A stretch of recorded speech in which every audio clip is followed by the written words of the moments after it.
Well, this episode is a lot of fun for me because we're doing something that I really love to do. That's moving cows around, being on horses all day.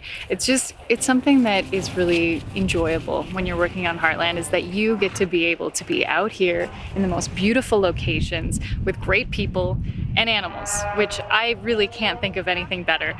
Well, cattle drive immediately on paper was exciting, and tried just to build the excitement level and energy level with moving animals and a lot of moving parts throughout the storyline. I did already learn a few things about the cows and how the cows react to cameras and people around, so it gave me a little insight working closely with them and realizing how they navigate and how they work as a herd.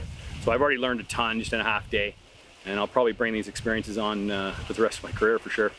Challenging aspects of cattle drives would be the terrain you're covering and whether those cattle have been trailed before. Sometimes you work with cattle that have been trailed a lot and have been worked with from a horse, and that's a very basic part of, I guess, training the cattle, is making sure that you're riding through the herd every day and getting them used to being around a horse.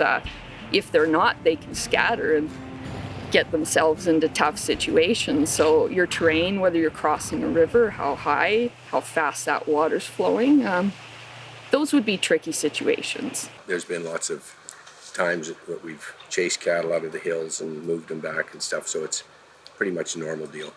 Wherever there's a scene where we've got big wide open shots and we can't have control of the actors with their horses and we've got drones and stuff flying around, we'll put doubles out to get the shot done there so that it's safer. Most challenging part is making the cows seem big. I think wide-angle close-ups are tough with cows because they don't want to get that close to cameras. They immediately read into the human activity. Even if it's a black camera, they tend to take a wider berth. So learning that, I've already tried to figure out if we need to camouflage cameras or put cameras in camera boxes to get close to those animals to feel the intensity of the drive, with actually not working with a massive herd and a huge collection of animals. We're kind of narrowed down to only 15 or 30 animals, which is really tight to kind of show a big cattle drive with the animals provided. So trying to get wider and closer and bring the viewer into the animals. Depends on the size of the herd. There's been as little as 3 people that can move a herd of cattle, a pretty good size if the cattle know where they're going and the terrain is decent, or as many as 10 people that on a bigger herd where there's maybe 1,000 head or something like that. It's been super fun. I'm riding a horse called Copper, who doubles for Harley, Ty's horse, that Lindy now rides, and he's been great. He's not nervous around the cows. I have done cattle drives on Heartland with a horse that was more nervous around the cows, and it was hard, but Copper's been so awesome. I've been having a really good day. He's easy to ride. He's making me look good.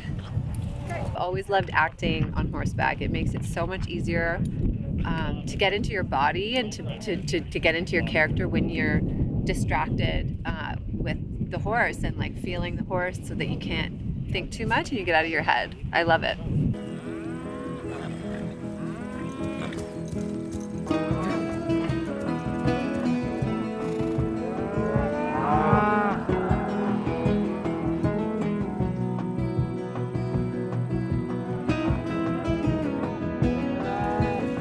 Let's go home. So, you like what you're seeing?